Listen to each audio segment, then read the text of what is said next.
እግዚአብሔር ስሙ የተባረከ ይሁን።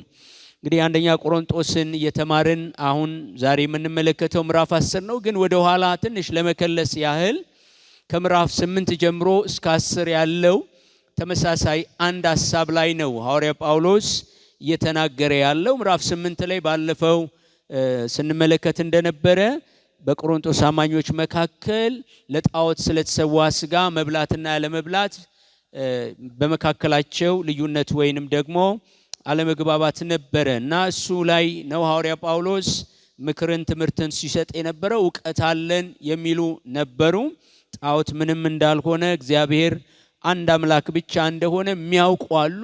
ዕውቀታቸው ግን በፍቅር ስላልነበረ ሕሊናቸው ደካማ የነበሩትን ሰዎች ደግሞ በእነሱ ምክንያት እነሱ በሚያደርጉት ነገር ያሰናክሉ ነበር እና ሐዋርያ ጳውሎስ ይሄ ተገቢ አይደለም፣ ዕውቀት ብቻውን ያስታብያል፣ ፍቅር ደግሞ ያንጻል፣ ለሌሎች ሕሊና መጠንቀቅ እንዳለብን እሱን እየተናገረ ምዕራፍ 9 ላይ ሲመጣ ደግሞ የራሱን ሕይወት ምሳሌ አድርጎ ሐዋርያ ጳውሎስ ያነሳል። እንግዲህ ሐዋርያ ጳውሎስ ነፃ እንደሆነ እንደ ማንኛውም አማኝ አገልጋይ ሐዋርያቶች እሱም ደግሞ የሚገባውን ነገር ማድረግ እንደሚችል እሱ ይናገራል እና በእግዚአብሔር ቤት ውስጥ ሊያገኝ የሚገባውን መብት፣ በቅዱሳን መካከል ሊያገኝ የሚገባውን መብት ማግኘት እንደሚችል ነፃ ሰው እንደሆነ ይናገራል። ግን ደግሞ ስለሌሎች ወገኖች ሲል መብቱን ደግሞ እንደተወ፣ ነፃነቱን እንደተወ ይናገራል። ይህንንም ደግሞ በትጋት እንደሚያደርግ፣ ይህንን ሲያደርግ ደግሞ በዓላማ እንደሚያደርግ፣ ግብ እንዳለው ሐዋርያ ጳውሎስ ይናገራል። እንግዲህ ይህንን ሲያደርግ ጌታ ኢየሱስ ክርስቶስን ለማክበር እንደገናም ደግሞ ይሄ ብቻ አይደለም፣ አንድ ቀን የጽድቅ አክሊል እንደሚጠብቀው፣ ሽልማት እንደሚጠብቀው፣ ለሌሎች ጥቅም፣ ለሌሎች መታነጽ፣ ለሌሎች ወደ ክርስቶስ ኢየሱስ መመለስ ዋጋ መክፈሉ ክርስቶስ ኢየሱስን ያከብረዋል። ያ ብቻ አይደለም፣ በእግዚአብሔር ዘንድ ደግሞ ስላደረገው ነገር ዋጋ እንዳለው ይናገራል። ስለዚህ እንደ ስፖርተኛ እንደ ሯጮች ሽልማትን ብዙዎች ይሮጣሉ፣ ግን ሽልማት የሚያገኙ አንድ ወይንም ጥቂት ሰዎች እንደሆኑ ይናገራል። ስለዚህ ዓላማ እንደሌለው ሰው አይደለም የምሮጡ፣ ንፋስ እንደሚጎስም ሰው አይደለም። ራሴን እየገዛው ይላል፣ ራሴን እየገዛው ለሌሎች ከሰበኩ በኋላ እኔ ደግሞ የተጣልኩ እንዳልሆን ይላል። ስለዚህ ለራሱም እየተጠነቀቀ ይህንን እንደሚያደርግ ይናገራል። እንግዲህ ይህንን ነበረ ስንመለከት የነበረው። ዛሬ ምዕራፍ 10 ከቁጥር 1 እስከ 13 ፈጠን ብለን ለመመልከት እንሞክራለን። ላንብበውና እንደዚህ ይላል። ምዕራፍ 10 ከቁጥር 1 እስከ 13 ወንድሞቼ ሆይ ይህንን ታውቁ ዘንድ እወዳለሁ። አባቶቻችን ሁሉ ከደመና በታች ነበሩ፣ ሁሉም በባህር መካከል ተሻገሩ፣ ሁሉም ሙሴን ይተባበሩ ዘንድ በደመናና በባህር ተጠመቁ፣ ሁሉም ያን መንፈሳዊ መብል በሉ፣ ሁሉም ያን መንፈሳዊ መጠጥ ጠጡ። ይከተላቸውም ከነበረ ከመንፈሳዊ አለት ጠጥተዋልና ያም አለት ክርስቶስ ነበር። እግዚአብሔር ግን ከነርሱ በሚበዙት ደስ አላለውም፣ በምድረ በዳ ወድቀዋልና። እነዚህም ክፉ ነገር እንደተመኙ እኛ ደግሞ እንዳንመኝ ይህ ምሳሌ ሆነልን።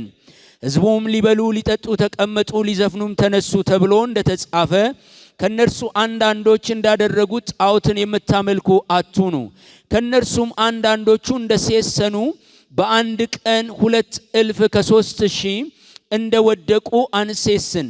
ከነርሱም አንዳንዶቹ ጌታን እንደተፈታተኑ በእባቦችም እንደጠፉ ጌታን አንፈታተን። ከነርሱም አንዳንዶቹ እንዳንጎራጎሩ በሚጠፋውም እንደጠፉ አታንጎራጉሩ። ይህም ሁሉ እንደ ምሳሌ ሆነባቸው፣ እኛንም የዘመናት መጨረሻ የደረሰብንን ሊገስጸን ተጻፈ። ስለዚህ እንደ ቆመ የሚመስለው እንዳይወድቅ ይጠንቀቅ። ለሰው ሁሉ ከሚሆን በቀር ምንም ፈተና አልደረሰባችሁም። ነገር ግን ከሚቻላችሁ መጠን ይልቅ ትፈተኑ ዘንድ የማይፈቅድ እግዚአብሔር የታመነ ነው። ትታገሱም ዘንድ እንድትችሉ ከፈተናው ጋር መውጫውን ደግሞ ያደርግላችኋልና ብሎ ይናገራል። እግዚአብሔር የተመሰገነ ይሁን። አሁን ምዕራፍ 4 ላይ ሐዋርያ ጳውሎስ ለቆሮንቶስ ሰዎች ትንሽ መልእክቱን እያጠነከረው ነው የሚሄደው። እዚህ ክፍል ላይ ስትመለከቱ ማስጠንቀቂያ ነው የሚነግራቸው። እነዚህ የቆሮንቶስ ሰዎችን ሲያስጠነቅቃቸው ወይ የቆሮንቶስ አማኞችን ሲያስጠነቅቃቸው ወደ ኋላ ይመለስና የእስራኤልን ሕዝብ ታሪክ ወደ ዘጸአት ነው የሚመልሳቸው። የእስራኤልን ሕዝብ ታሪክ ያነሳል። እንደምታውቁት የእስራኤል ሕዝብ በባርነት ለብዙ ዓመት ከኖረ በኋላ እግዚአብሔር በሙሴ መሪነት ከዚያ ከባርነት ምድር እንደገና ሕዝቡን እንዴት እንዳወጣቸው እንደገና እንዲያስቡ ያደርጋቸዋል። እና በታላቅ ክንዱ እግዚአብሔር በማዳን ጉልበቱ እግዚአብሔር የእስራኤልን ሕዝብ ከግብፅ ባርነት እንዴት እንዳወጣቸው ይናገራል።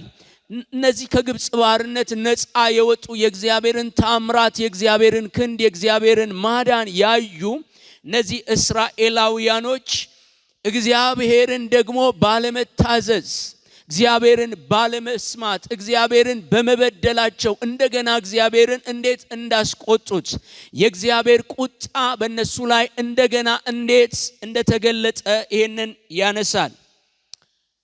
አንዳንዱን ሐሳብ እያነሳን እንሄዳለን። እንግዲህ የቻልነውን ያህል ለመሄድ ዛሬ እንሞክራለን። የቻልነውን ያህል ለማየት እንሞክራለን።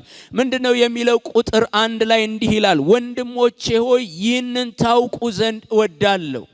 ለምንድነው ሐዋርያው ጳውሎስ ለቆሮንቶስ ሰዎች የእስራኤልን ሕዝብ ታሪክ የሚያነሳው? ለምንድነው የነሱን ውድቀት የነሱን ድካም አለመታዘዝ አምጥቶ አሁን ከቆሮንቶስ አማኞች ጋራ ይህንን እንደ ምሳሌ አድርጎ የሚያነሳላቸው? ይህንን ታውቁ ዘንድ እወዳለሁ ይላል። ይሄ በጣም ክብደት ልንሰጠው የሚገባ ነገር ነው። ታውቁ ዘንድ በደንብ ታስቡ ዘንድ እወዳለሁ ብሎ ይናገራል። እንደምታውቁት መጽሐፍ ቅዱስ በተደጋጋሚ እንደሚናገረው የእግዚአብሔር ሕዝብ ብዙ ጊዜ የእግዚአብሔርን ሐሳብና ፍቃድ የእግዚአብሔርን ዕውቀት ካለማወቁ የተነሳ ብዙ ጊዜ እንዴት እንደሚስት ብዙ ጊዜ ምን አይነት ችግር ውስጥ እንደሚገባ መጽሐፍ ቅዱስ ላይ ማየት እንችላለን። ስለዚህ ምንድነው ይህንን ታውቁ ዘንድ እወዳለሁ ይላል። ምንድነው የሚለው? አባቶቻችን ሁሉ ከደመና በታች ነበሩ ብሎ ይናገራል። ሁሉም በባህር መካከል ተሻገሩ። ሁሉም ሙሴን ይተባበሩ ዘንድ በደመናና በባህር ተጠመቁ። ሁሉም ያን መንፈሳዊ መብል በሉ። ሁሉም እያለ ይናገራል። ሁሉም በደመና ውስጥ እንዳለፉ ይናገራል። ትንሽ ይህንን ሐሳብ ላንሳላችሁ።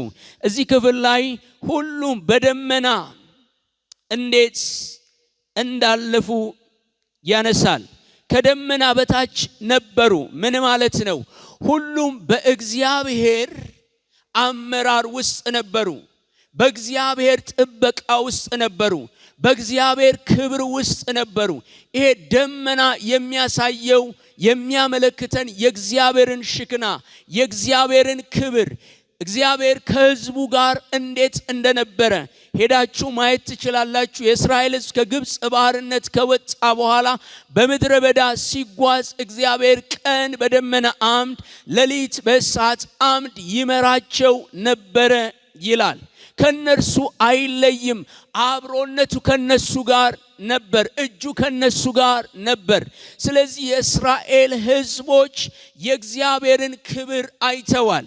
የእግዚአብሔርን ኃይል አይተዋል። እግዚአብሔር ከነሱ ጋር ነበር። ክብሩ ነበር፣ ከለላው ነበር፣ ጥበቃው ነበር። ሁሉም ይሄንን ተመልክተዋል። ይሄንን ነው የሚያነሳው። እንደምታውቁ የእስራኤል ሕዝብ ከግብፅ ባርነት ከወጣ በኋላ ፈርዖን በመልቀቁ ተጸጽቶ እንደገና ከኋላ የእስራኤልን ሕዝብ ይከተል ነበር። ከፊታቸው ቀይ ባህር ነበር። በመካከል ሆነው እነሱ ይጨነቁ ነበር። መሪያቸው ሙሴ ነበረ። ከሙሴ ጋር ህብረት ያደርጉ ነበር። ስለዚህ እግዚአብሔር ከነርሱ ጋር ነበር። እግዚአብሔር ይረዳቸው ነበረ። እግዚአብሔር የተመሰገነ ይሁን።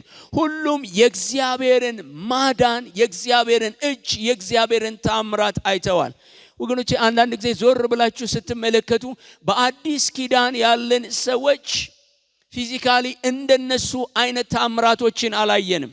ከተአምራት ሁሉ የሚበልጥ ታምራት በክርስቶስ ኢየሱስ ያገኘነው መዳንና ሕይወት ነው። ግን ደግሞ ወገኖቼ ዛሬ ምንናፍቃቸው ብዙ ታምራቶች አሉ። ግን የእስራኤል ሕዝቦች የእግዚአብሔርን እጅ በግልጽ አይተዋል። ባህር ተከፍሎ ወገኖቼ ሲያልፉ ተመልክተዋል። ባህር ተከፍሎ ባህር ውሃው እንደ ግድግዳ ቆሞ እነሱ በደረቅ ምድር ነው የተሻገሩት። ሁሉም ይሄንን የእግዚአብሔርን ማዳን የእግዚአብሔርን ክንድ ተመልክተዋል። ይሄ ብቻ አይደለም። ሁሉም ወገኖቼ መንፈሳዊውን መብልና መጠጥ እዛ ክፍል ላይ ሄዳችሁ ስትመለከቱ እግዚአብሔር ከሰማይ መናን አውርዶ አብልቷቸዋል። ከአለት ውስጥ ደግሞ ውሃን አጠጥቷቸዋል። ወገኖቼ የእግዚአብሔር ምግቦች ከነሱ ጋር ነበር። በምድረ በዳም ቢሆኑ እግዚአብሔር የሚያስፈልጋቸው ነገር በሙሉ ያቀርብላቸው ነበር። ስለዚህ መጽሐፍ ቅዱስ እንደሚናገረው ይህም አለት ማን ነው ይላል። ይከተላቸው የነበረው አለት ክርስቶስ ኢየሱስ ነው ብሎ ይናገራል። ስለዚህ የእግዚአብሔር ምግቦች ተካፋዮች ናቸው። የእግዚአብሔርን እጅ ያዩ ናቸው። ወገኖቼ በምድረ በዳ ስጋ አማረን ሲሉ እግዚአብሔር ስጋ ይሰጣቸው ነበር። ውሃ ጠማን ሲሉ ውሃ ይሰጣቸው ነበር። እግዚአብሔር ከለላ ይሆናቸው ነበር። በቀን ወገኖቼ ከአሩን ፀሐይ ይጋርዳቸው ነበር። በሌሊት ደግሞ ካለው ጨለማ እግዚአብሔር ብርሃን ይሆናቸው ነበር። እግዚአብሔር ከነሱ ጋር ነበር።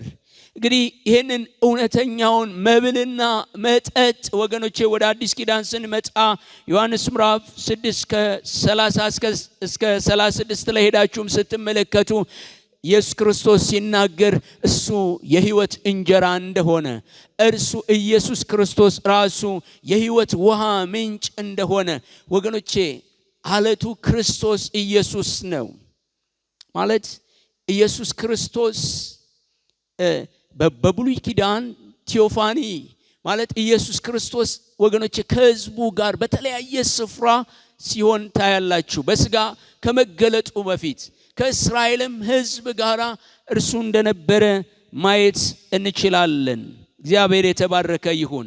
እንግዲህ ወደ ቁጥር 5 ስትመጡ ወገኖቼ ይህንን ሁሉ ያዩ ሕዝቦች አስደናቂ እግዚአብሔርን ማዳን ያዩ ሕዝቦች በደረቅ ምድር የተሻገሩ ሕዝቦች በቀን በደመና አምድ እግዚአብሔር ይመራቸው የነበሩ ሕዝቦች በሌሊት በእሳት አምድ ይመራቸው የነበሩ ሕዝቦች እግዚአብሔርን ሲበድሉ እግዚአብሔርን ሲያሳዝኑ እግዚአብሔር እንደገና ሲያዝንባቸው እግዚአብሔር ሲቆጣባቸው ትመለከታላችሁ። ቁጥር 5 ላይ እንደዚህ የሚል ቃል አለ። እግዚአብሔር ግን ከነርሱ በሚበዙት ደስ አላለውም ይላል። እግዚአብሔር ከነሱ በሚበዙት ደስ አላለውም። ወገኖቼ መንፈሳዊ ልምምዶች ዋስትና ሊሆኑን አይችሉም። እነሱ ያዩት የእግዚአብሔር ማዳን፣ የእግዚአብሔር እጅ፣ የእግዚአብሔር ክብር፣ የእግዚአብሔርን አብሮነት እግዚአብሔር በመካከላቸው ሆኖ ሲመግባቸው ሲያጠጣቸው ሁሉም ወገኖቼ ይህንን የምድረ በዳ ጉዞ ተጉዘው ወደ ከነአን ተስፋ ወደሚያደርጓት ምድር እየተጓዙ በነበረበት ጊዜ እግዚአብሔርን ይበድሉትና ያሳዝኑት ነበር። እግዚአብሔር ግን ከነሱ በሚበዙት ደስ አላለውም ይላል። በጣም የሚገርማችሁ በምድረ በዳ አንዳንድ ትርጉሞችን ሄዳችሁ ስትመለከቱ በምድረ በዳ ቀሩ ማለት በምድረ በዳ ሬሳቸው ተንጠባጥቦ ቀባሪ ሳያገኙ ወገኖቼ ያ ከግብፅ የወጣው ሕዝብ የእግዚአብሔርን ታምራት ያየው ሕዝብ የእግዚአብሔርን ማዳን ያየው ሕዝብ እግዚአብሔር አብሯቸው የነበረ ሕዝብ ወገኖቼ ግን በምድረ በዳ ሬሳቸው ወገኖቼ ተንጠባጥሞ ቀረ። በምድረ በዳ ነው ያለቁት የሞቱት። ስለዚህ ይሄንን ነው የሚያነሳው። ዛሬ የምንመለከተው ወገኖቼ ለቆሮንቶስ አማኞች ሐዋርያ ጳውሎስ የእስራኤልን ታሪክ አንስቶ እንዲጠነቀቁ እነርሱም በነዚህ ሰዎች መንገድ ከሄዱ እግዚአብሔር ሊቆጣቸው እንደሚችል የእግዚአብሔር ቁጣ በእነሱ ላይ ሊወርድ እንደሚችል እነሱን ማሳያ እነሱን ማስጠንቀቂያ አድርጎ ያሳያል። አንዳንድ ጊዜ እንዲህ ይላሉ አይደል? ቀድሞ በኤችአይቪ ኤድስ ታማሚ የነበሩ ሰዎች ማንም ራሱን መግለጥ በማይችልበት ጊዜ ደፍረው ወጥተው እኔን ያየ ይቀጣ ይላሉ። በገጠማቸው ስቃይና መከራ በገቡበት ነገር ምን ያህል ያ ነገር አስከፊ እንደሆነ፣ ገዳይ እንደሆነ፣ አጥፊ እንደሆነ፣ ምን አይነት ጉዳት እንደሚያስከትል ለሌሎች ለማስተማር ሲፈልጉ ራሳቸውን ይገልጣሉ እና ራሳቸውን ገልጠው እኔን ያየ ይቀጣ፣ ስለዚህ ተጠንቀቁ፣ ከዚህ ህመም ከዚህ ወረርሽኝ ተጠንቀቁ ይላሉ። ስለዚህ ሐዋርያ ጳውሎስ የእስራኤልን ሕዝብ ታሪክ አምጥቶ እነዚህን የቆሮንቶስ አማኞችን እንዲጠነቀቁ ይነግራቸዋል። ስለዚህ እግዚአብሔር በብዙዎች ደስ አልተሰኘም። ለምንድነው እግዚአብሔር በብዙዎች ደስ ያልተሰኘው? በምንድነው እነዚህ የእስራኤል ሕዝቦች እግዚአብሔርን የበደሉትና ያሳዘኑት? ለምንድነው እግዚአብሔር እንዲህ አይነት ቁጣ ያመጣው? ለምንድነው በምድረ በዳ ወገኖቼ ሬሳቸው እዛ እንዲበተን ያደረገው? ለምንድነው ወደ ተስፋይቱ ምድር ሳይገቡ እዛ እንዲቀሩ ያደረጋቸው? እንደምታውቁት ታሪኩን ወገኖቼ ኢያሱና ካሌብ ብቻ ከአዲሱ ትውልድ ጋር ነው የከነዓንን ምድር የወረሱት። በጣም ከባድ ዘግናኝ ወገኖቼ ዜና ነው። በጣም ዘግናኝ ነገር ነው። ያ ሁሉ ከግብፅ ባርነት የወጣው ሕዝብ የቀረው የት ነው? ምድረ በዳ ነው። ለዘመናት ወገኖቼ ምን ሲሉ ነው የኖሩት? ማርና ወተት ወደምታፈሰው ወደ ተስፋይቱ ምድር ወደ ከነዓን እንገባለን ብለው ተስፋ እያደረጉ ነው ወገኖቼ። በግብፅ ሆነው እንኳን ከነዓንን ያስባሉ። በምድረ በዳ ሆነው ከነዓንን ያስባሉ። ያችን የተስፋይቱን ምድር ለመውረስ ይጓጓሉ። ነገር ግን ወገኖቼ ያከበራቸው፣ የረዳቸው፣ ያገዛቸው በታላቅ ክንዱ ደግሞ ከባርነት ያወጣቸውን እግዚአብሔርን መልሰው ሲበድሉት፣ ሲያሳዝኑ፣ በሱ ላይ ሲያጉረመርሙ፣ ሲያምፁ ወገኖቼ እግዚአብሔር ክብሩን ለማንም አይሰጥም። መጽሐፍ ቅዱስ እንደሚናገረው ዕብራውያን ምዕራፍ 10 ቁጥር 31 ለሄዳችሁ ስትመለከቱ እግዚአብሔር እንደሚባላ እሳት ነው ወገኖቼ። እግዚአብሔር ምን ፍቅር ቢሆን፣ እግዚአብሔር የምሕረት አምላክ ቢሆን፣ እግዚአብሔር ቸር አምላክ ቢሆን፣ እግዚአብሔር ደግሞ ቅዱስ አምላክ ነው። እግዚአብሔር ወገኖቼ ልንፈራው፣ ልናከብረው፣ ልንገዛለት የሚገባ አምላክ ነው። ስለዚህ የእስራኤል ሕዝቦች እንደዛ አይደለም ያደረጉት። ስለዚህ እግዚአብሔርን እንዲቆጣ ያደረገው ነገር ምንድነው? ከቁጥር 6 ጀምራችሁ ስትመለከቱ እንደዚህ ይላል፣ እነዚህም ክፉ ነገር እንደተመኙ እኛ ደግሞ እንዳንመኝ ይህ ምሳሌ ሆነልን ይላል። እነዚህ የእስራኤል ሕዝቦች ክፉ ነገር እንደተመኙ እኛ ደግሞ እንዳንመኝ ወገኖቼ ከመጀመሪያ ጀምሮ ከዘፍጥረት ምዕራፍ 3 ጀምራችሁ ስትመለከቱ የሰውን ልጅ ከእግዚአብሔር የለየው ክፉ ምኞት ነው፣ ክፉ ሐሳብ ነው። ይሄ ክፉ ሐሳብ እየተከተለ ወገኖቼ በእስራኤል ሕይወት እንዴት እንደቀጠለ ታያላችሁ። ሁለተኛ ቆሮንቶስ ምዕራፍ 11 ለሄዳችሁ ስትመለከቱ ሐዋርያ ጳውሎስ ለቆሮንቶስ ሰዎች ምንድነው የሚለው? እባብ በተንኮሉ ሔዋንን እንዳሳታት ሐሳባችሁ ተበላሽቶ ለክርስቶስ ካላችሁ ቅንነትና ንጽሕና እንዳትጎድሉ እፈራለሁ ብሎ ይናገራል። ወገኖቼ ሁሉ ጊዜ በሰው ውስጥ ሰው ወደ ድርጊት ከመምጣቱ በፊት ወገኖቼ በውስጡ ነው እግዚአብሔርን የሚበድለው። ክፉ ሐሳብ ወደ ውስጥ ሲገባ ሰዎች ወደ ድርጊት ይሄዳሉ። ስለዚህ የእስራኤል ሕዝቦች ክፉ እንደተመኙ ደግሞ እንደወደቁ በእናንተ ውስጥ ክፉ ምኞት እንዳይኖር ምሳሌ ሆነ ይላል።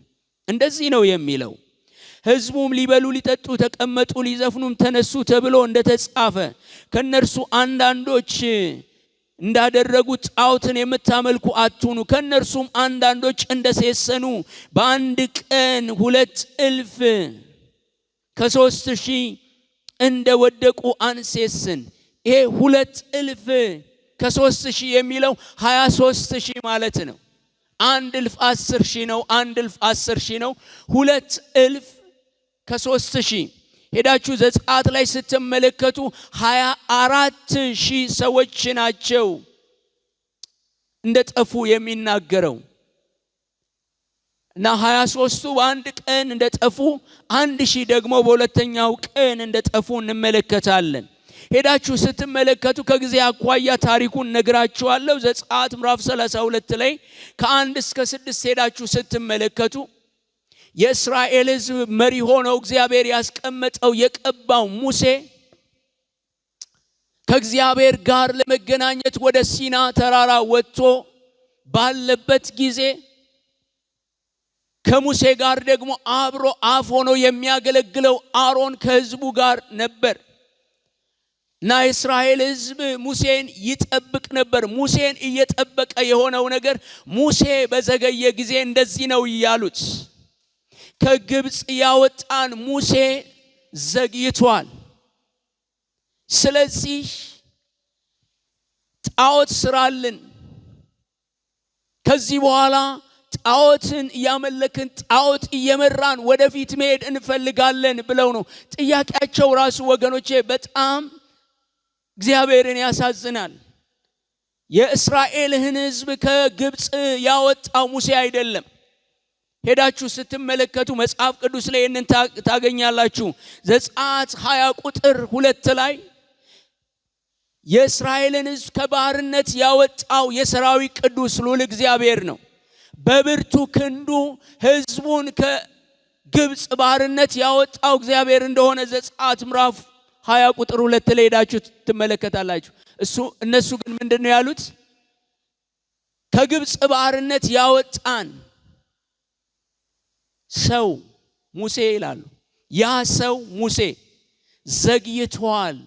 ስለዚህ እኛ ከፊታችን የሚመራንን ጣዖት ስራልን። እንደምታውቁ የእስራኤል ሕዝብ ከግብፅ ባርነት ሲወጡ የሆነውን ነገር ትመለከታላችሁ። ለረጅም ጊዜ ያለ ደሞዝ ነው የሰሩት። በባርነት ነው የሰሩት። ጡብ ሲጠፈጥፉ፣ ጭቃ ሲያቦኩ፣ ወገኖች ጭድ ከተለያየ ቦታ ሲያመጡ ምንም አይነት ደሞዝ አልነበራቸውም። ደሞዛቸውን የተቀበሉት በመጨረሻ ነው። ከግብፅ ባርነት ሊወጡ ሲሉ ነው። እግዚአብሔር ለሕዝቡ ምንድነው ያለው? ከጎረቤቶቻቸው ሁሉ ወርቅ እንዲዋሱ ወይንም ወርቅ እንዲጠይቁ አድርጎ ያንን ደሞዝ አድርጓቸው እግዚአብሔር ከፍሏቸው የወጡት በእጃቸው ወርቅ ነበረ። ስለዚህ አሮን የጠየቀው ያንን ወርቅ ከእጃቸው ወሰደና ጥጃ አድርጎ ሰርቶ ከዚህ በኋላ እናንተን የሚመራችሁ በፊታችሁ የሚወጣ ይሄ ነው አማልክት ብሎ ነው ያላቸው። ወገኖቼ ሕዝቡ እልል ሲል ሲጮህ ሙሴ የድል ጩኸት እንዳልሆነ ገብቶታል። ሕዝቡ እግዚአብሔርን እንደበደለ እንዳሳዘነ ገብቶታል። ከዚያ በኋላ ያለውን ታሪክ ሄዳችሁ ማየት ትችላላችሁ። እግዚአብሔርን አንዱ ያስቆጣው ነገር ምንድነው ካላችሁ፣ እግዚአብሔርን በምንድነው የበደሉት ካላችሁ፣ ከግብፅ ባርነት ያወጣቸውን እግዚአብሔርን በሌላ ጣዖት ሲለውጡ፣ ልባቸውን ወደ ጣዖት ሲያዘነብሉ ትመለከታላችሁ። ስለዚህ ይሄ ነገር በመሆኑ ምክንያት መጽሐፍ ቅዱስ ላይ ሄዳችሁ ተመልከቱ። ከጊዜ አኳያ አላነበውም። ዘጸአት ላይ ሄዳችሁ ማየት ትችላላችሁ ይሄንን ታሪክ። ወገኖቼ ከጣዖት አምልኮ ጋር በቀጥታ የሚገናኝ የሚሆን ሁል ጊዜ መብላት፣ መጠጣት፣ መስፈን፣ ይሄ ከጣዖት አምልኮ ጋር የተያያዘ ነው። ሕዝቡ መብላት፣ መጠጣት፣ ይሄ አሮን የሰራላቸውን የጥጃ ጣዖት እያመለኩ ደስ ብሏቸው ይበሉ፣ ይጠጡ፣ ይዘፍኑ ነበር። መጽሐፍ ቅዱስ በሉ፣ ጠጡ፣ ደግሞ ዘፈኑ ይላል። ይሄ ዘፈኑ የሚለው ዝም ብሎ ዘፈን እንዳይመስላቸው። የሚዘፍኑት ለዚያ አምላክ ላሉት ጣዖት በፊታቸው ለቆመ ነው የሚዘፍኑት። ወገኖቼ ሁልጊዜ ተመልከቱ። ሰይጣን አምልኮ የሚቀበለው በተቀደሰ መንገድ አይደለም። እግዚአብሔር ብቻ ነው ቅዱስ የሆነው አምላክ ወገኖቼ አምልኮን በቅድስና የሚቀበለው። ሰይጣንን ሰዎች ሲያመልኩት በርኩሰት ነው የሚያመልኩት፣ በዘፈን ነው የሚያመልኩት፣ በጭፈራ ነው የሚያመልኩት። ስለዚህ እዚህ ጋር ዘፈኑ የሚለው ለዚህ ጣዖት አምልኮ ሲያቀርቡ ነው የምትመለከቱት። ስለዚህ ይሄ ጉዳይ እግዚአብሔርን አስቆጣው። ዝም ብላችሁ አስቡ፣ ቀላል ቁጥር እንዳይመስላችሁ። 23,000 ሰው በአንድ ቀን በእግዚአብሔር ቁጣ ሲወድቅ፣ 23,000 በእግዚአብሔር ቁጣ ሲሞት፣ እስኪ ዝም ብላችሁ አስቡ። በመካከላችን ድንገት እዚህ ያመለክን የእግዚአብሔርን ስም እየጠራን አንድ ሰው ድንገት ቢሞት ወገኖቼ ትልቅ ስብራት ነው፣ ለቤተ ክርስቲያን ትልቅ ሐዘን ነው። ስለዚህ በዚያ በእስራኤል ሕዝብ መካከል ትልቅ ድንጋጤና ፍርሃት ነው የወደቀው። ይሄ ብቻ አይደለም። እዚሁ ክፍል ላይ ሄዳችሁ ስትመለከቱ ከእነርሱ አንዳንዶቹ አንጎራጎሩ ይላል፣ አጉረመረሙ። እግዚአብሔር ላይ ያጉረመርሙ ነበረ። ብዙ ቦታ ሄዳችሁ ስትመለከቱ እግዚአብሔር ብዙ ነገር እያደረገላቸው ከምስጋና ይልቅ እግዚአብሔር ስለሰጣቸው ነገር እግዚአብሔርን ከማክበር ይልቅ ያጉረመርሙ ነበረ። ማለት ስጋ ማረን ሲሉ ስጋ፣ ውሃ ጠማን ሲሉ ውሃ እየሰጣቸው በሚያስደንቅ ሁኔታ እየመራቸው ግን ያጉረመረሙ ነበር። እንደምታውቁ ወገኖቼ ማጉረምረም ከባድ ነገር ነው። ማጉረምረም ከባድ ነገር። ዛሬም ቢሆን ብዙ ሰዎችን መንገድ ላይ የሚያስቀር፣ የብዙ ሰዎች ህይወት የሚታሰረው፣ የብዙ ሰዎች ኑሮ የሚታሰረው፣ የብዙ ሰዎች አገልግሎት የሚታሰረው እግዚአብሔር ባደረገላቸው በጎነት እግዚአብሔርን ከማመስገን ይልቅ ሲያጉረመርሙ ወገኖቼ ብዙዎች በችግር ውስጥ ይገባሉ። ስለዚህ የእስራኤል ህዝቦች አንዱ እግዚአብሔር እንዲቆጣ ያደረገው በእግዚአብሔር ላይ ያጉረመርሙ ነበረ።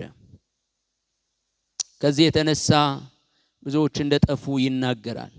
ይህ ሁሉ እንደ ምሳሌ ሆነባቸው፣ እኛንም ይላል የዘመን መጨረሻ የደረሰብንን ሊገስጸን ይላል። ይሄ በጣም ልታሰምሩበት ይገባል። እኛንም የዘመን መጨረሻ የደረሰብንን ሊገስጸን ይሄ ምሳሌ ሆነብን ብሎ ይናገራል። እንግዲህ ተመልከቱ፣ እነሱ ጊዜ ይልቅ አሁን እኛ ያለንበት ጊዜ ወደ ጠርዝ የደረስንበት ጊዜ ነው። ወደ ፍጻሜ የተጠጋንበት ጊዜ ነው። ጌታ ኢየሱስ ክርስቶስ ሊመጣ በደጅ ያለበት ጊዜ ነው። ይሄ መጨረሻው ዘመን የሚባለው ኢየሱስ ክርስቶስ ወደዚህ ምድር ሰው ሆኖ ከመጣበት ጊዜ ጀምሮ ወገኖቼ ኢየሱስ ክርስቶስ እስኪመጣ ድረስ ያለው ጊዜ የመጨረሻው ጊዜ ወይንም ዘመን የምንለው ነው።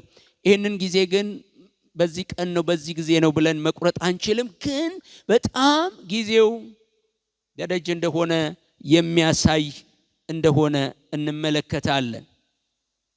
ይህንን ነው የምንመለከተው። እንግዲህ ብዙዎች በእግዚአብሔር ላይ በማጉረምረማቸው የእግዚአብሔር ቁጣ በእነሱ ላይ እንደሆነ ይህንን እናያለን።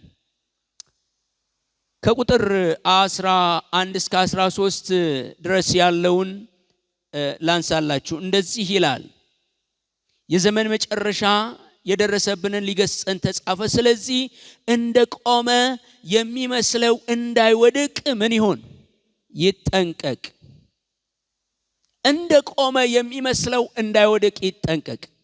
አሁን ተመልከቱ፣ ሐዋርያ ጳውሎስ ከእስራኤል ሕዝብ ታሪክ አምጥቶ ለቆሮንቶስ ሰዎች ይናገራል። የቆሮንቶስ ሰዎችንና የእስራኤልን ሕዝቦች ምንድነው የሚያመሳስላቸው? እዚህ ክፍል ላይ እንደምንመለከተው እነዚህ የእስራኤል ሕዝቦች የአብርሃም ልጆች ነን፣ የኪዳን ሕዝቦች ነን። ሁልጊዜ የእግዚአብሔር በረከት ከኛ ጋር ነው። እግዚአብሔር ከኛ ጋር ነው።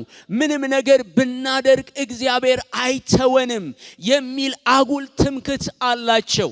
የአብርሃም ዘር ነን፣ የኪዳን ሕዝቦች ነን። ስለዚህ ነፃ ነን። ምንም እንኳን ብንበድል፣ ምንም እንኳን እግዚአብሔርን ብናሳዝነው እግዚአብሔር አይተወንም የሚል አጉል ትምክህት ነበረባቸው። አይሁዶች እንደዚህ ያስባሉ።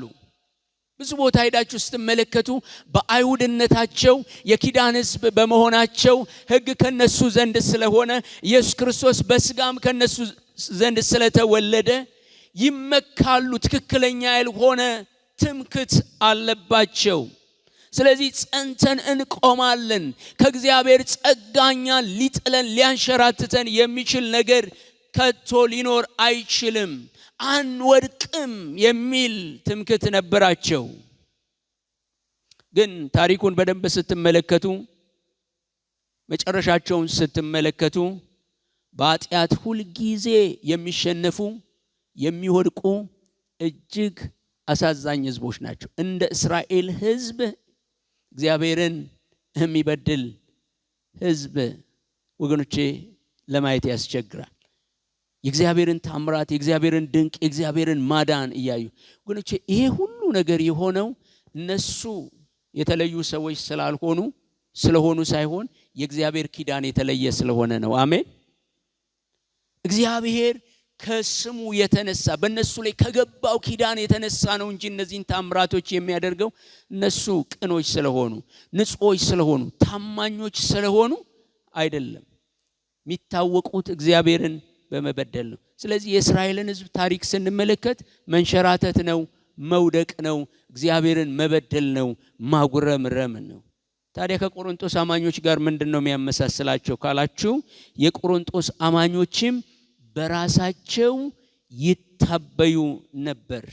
ይህ ጸንተን ቆመናል አንወድቅም ይሉ ነበር። ነፃነን፣ ደስ ያለንን ማድረግ እንችላለን።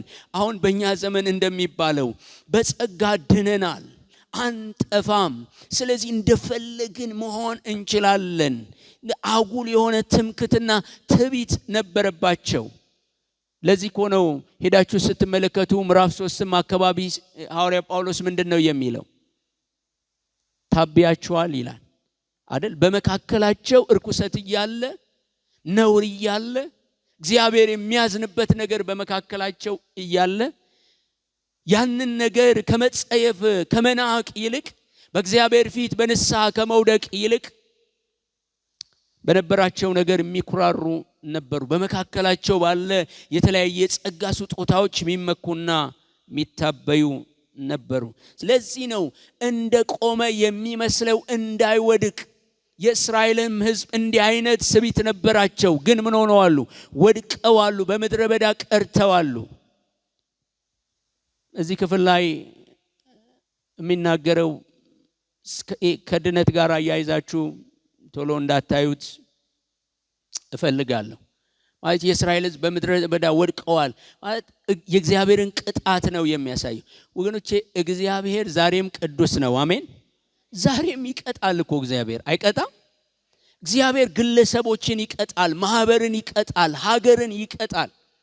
እግዚአብሔር ዛሬም እኮ ከክፉ ነገር ጋር አይስማማም። እግዚአብሔር ባህሪው ይለወጣል። እግዚአብሔር ጥንትም ፍቅር ነው፣ አሁንም ፍቅር ነው። እግዚአብሔር ጥንትም ቅዱስ ነው፣ አሁንም ቅዱስ ነው። እግዚአብሔር ጥንትም ይቆጣል፣ አሁንም ይቆጣል። ይቀጣል፣ እግዚአብሔር አሁንም ይቀጣል። ስለዚህ እያስጠነቀቃቸው ነው። ይሄ በእስራኤል ሕዝብ ላይ የደረሰው ቅጣት በእናንተም ላይ እንዳይደርስ ተጠንቀቁ። እነሱ በገቡበት እንዳትገቡ፣ እነሱ በወደቁበት እንዳትወድቁ፣ እነሱ በገቡበት ችግር ውስጥ እንዳትገቡ ተጠንቀቁ እያላቸው ነው። እና ማንም እንደቆመ የሚመስለው እንዳይወድቅ። ወገኖች የክርስትና ሕይወት መጽሐፍ ቅዱስን ሄዳችሁ ብዙ ቦታ ተመልከቱ። ከጊዜ አኳያ አላነሳላችሁም እንጂ የጥንቃቄ መልእክት አለው። ተጠንቀቁ ይላል። እርምጃችን በጥንቃቄ፣ ሕይወታችን በጥንቃቄ፣ ኑሯችን በጥንቃቄ እንደ እግዚአብሔር ቃል እግዚአብሔርን በመፍራት እንዲሆን መጽሐፍ ቅዱስ ይህንን ያስተምረናል። ስለዚህ ወደ ኋላ መለስ ብላችሁ አንደኛ ቆሮንቶስ ምዕራፍ 9 ቁጥር 27 ላይ ሐዋርያው ጳውሎስ ስለራሱ ሲናገር ራሱ ለሌሎች ከሰበኩ በኋላ የተጣልኩ እንዳልሆን ምን አደርጋለሁ? ራሴን እየገዛው ስጋዬን እየጎሰምኩ ይላል። ስለዚህ ይህን የሚያህል ታላቅ የሆነ እግዚአብሔር ሰው ምን እያለ ነው? የተጣልኩ እንዳልሆን ሌሎችን ካገለገልኩ በኋላ ነው የተጣልኩ እንዳልሆን ብሎ ይጠነቀቃል። እና እሱኑ ሐሳብ ይዞ ነው ወደዚህ የሚመጣው። ምሳሌ 16:18 ላይ እንዲህ ይላል፣ ትዕቢት ጥፋትን፣ ኩሩ መንፈስ ውድቀትን ይቀድማል ይላል። ወገኖቼ በክርስትና ሕይወት ልንታበይ አይገባም። የዳነው በእሱ ነው፣ የምንኖረውም በእርሱ ነው፣ የቆምነውም በእርሱ ነው። ዛሬም ይሁን ነገ ከነገ ወዲያ ለሕይወታችን ዋስትና የኛ ልምምድ አይደለም፣ የኛ አቅም አይደል፣ የኛ ብርታት አይደል፣ የኛ ችሎታ አይደል። ወገኖች አንዳንድ ማሳያዎችን ልነግራችሁ እችላለሁ። ማለት በጣም ብርቱ የሚባሉ ሰዎች፣ አንቱ የሚባሉ ሰዎች፣ በአገልግሎታቸው ብዙዎችን ያስደነቁ ሰዎች እኮ ወድቀዋል፣ ብዙ ችግር ውስጥ ገብተዋል። የሚወድቁ የማይመስሉን ሰዎች፣ እንደ መልአክም አድርገን የምንስላቸው አይነት ሰዎች በታሪኩ ስትመለከቱ ብዙዎች ወድቀው ነው የምንመለከተው። ጥሩ ማሳያ ያለን ማቴዎስ ምዕራፍ 26 ከ33 እስከ 41 ድረስ ሄዳችሁ ማየት ትችላላችሁ። የጴጥሮስን ታሪክ ማየት ትችላላችሁ። ብዙ ተአምራቶችን ያየ፣ በዚያ በመገለጥ ተራራ ላይ ብዙ ነገሮችን ያየ። እንዲያውም እነዚህ ሁሉ ቢክዱ እንኳን እኔ ምናልባት እንዲህ ልትሉ ትችላላችሁ፣ ያን ጊዜ መንፈስ ቅዱስ ስላልወረደ ነው ልትሉ ትችላላችሁ። ሌላም ነገር ላሳያችሁ እችላለሁ። ያለ ሰው ግን መቆም ያልቻለበት ጊዜ ነበር፣ የተንሸራተተበት ጊዜ ነበር። ጌታ ቸር ስለሆነ የፍቅር አምላክ ስለሆነ የወደቁትን የሚያነሳ የሳቱትን የሚመልስ ስለሆነ እንደገና የሚያነሳ እንደገና አዲስ ምዕራፍ በሕይወታችን የሚከፍት ስለሆነ እንጂ ወገኖቼ እኛ ብርቱ ስለሆነን አይደለም። ስለዚህ ምንም የሚያስመካን ነገር የለም። ከተመካንም ልንመካ የሚገባ በእግዚአብሔር ምሕረት ነው። ስለዚህ የቆሮንቶስን ሰዎች ይህንን ነው የሚለው፣ ተጠንቀቁ፣ እናንተም የእስራኤል ሕዝቦች እንደወደቁ በእግዚአብሔር ቅጣቱ እንደወደቁ እንዳትወድቁ ተጠንቀቁ ይላችኋል። ይህንን ነው ጴጥሮስም ላይ ሄዳችሁ ስትመለከቱ 3:17 ላይ እንግዲህ እናንተ ወዳጆቼ ሆይ ይህንን አስቀድማችሁ ስለምታውቁ በአመፀኞች ስተት ተስባችሁ ከራሳችሁ ጽናት እንዳትወድቁ ተጠንቀቁ ይላል። በአመፀኞች ስተት ተስባችሁ ምን እንዳትሆኑ እንዳትወድቁ። ስለዚህ ሁሌ እግዚአብሔርን ፊት መፈለግ ያስፈልጋል። ሁሌ እግዚአብሔርን እርዳታ መፈለግ ያስፈልጋል። ሁሌ እግዚአብሔር ጸጋ፣ የእግዚአብሔር እገዛ ያስፈልገናል። በራሳችን ልንቆም የምንችልበት ምንም ነገር ስለሌለ ማለት ነው። ስለዚህ መጽሐፍ ቅዱስ በተደጋጋሚ እንዳትወድቁ ተጠንቀቁ፣ ሕይወታችሁን በጥንቃቄ ምሩ ነው የሚለው። እንግዲህ በአጠቃላይ ይህንን ክፍል ስንመለከት ሐዋርያ ጳውሎስ ለቆሮንቶስ ሰዎች የእስራኤልን ሕዝብ ታሪክ፣ የዘጸአት ላይ ያለውን ታሪክ በማንሳት እንዴት የእግዚአብሔር ታምራትና ማዳን በመካከላቸው እንደተገለጠ፣ እንዴት የእግዚአብሔርን ክብር እንዳዩ፣ እግዚአብሔር እንዴት ምግቦቱን በመካከላቸው ሲያደርግ እንደነበረ፣ እነዚህ በአስደናቂ በእግዚአብሔር የማዳን ክንድ ከግብፅ ባርነት ነፃ የወጡ በምድረ በዳ ላይ ግን እግዚአብሔርን በማሳዘን በማስመረር እግዚአብሔርን ባለመታዘዝና በመፍራት በምድረ በዳ ሬሳቸው ተበታትኖ እንደቀረ፣ እናንተም ደግሞ እግዚአብሔርን በመበደልና በማሳዘን እንዲሁ በእግዚአብሔር ቅጣት እንዳትወድቁ፣ እግዚአብሔርን በመበደል የእግዚአብሔር እጅ በእናንተ ላይ እንዳይሆን ተጠንቀቁ ይላቸዋል። ብዙም ያመሳሰላቸው ነገሮች አሉ።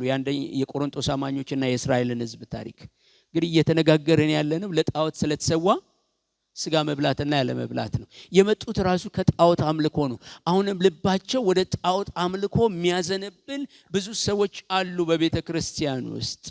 ከጣዖት ጋርም ደግሞ ያልተላቀቀ አይነት ነገር ያላቸው ሰዎች አሉ።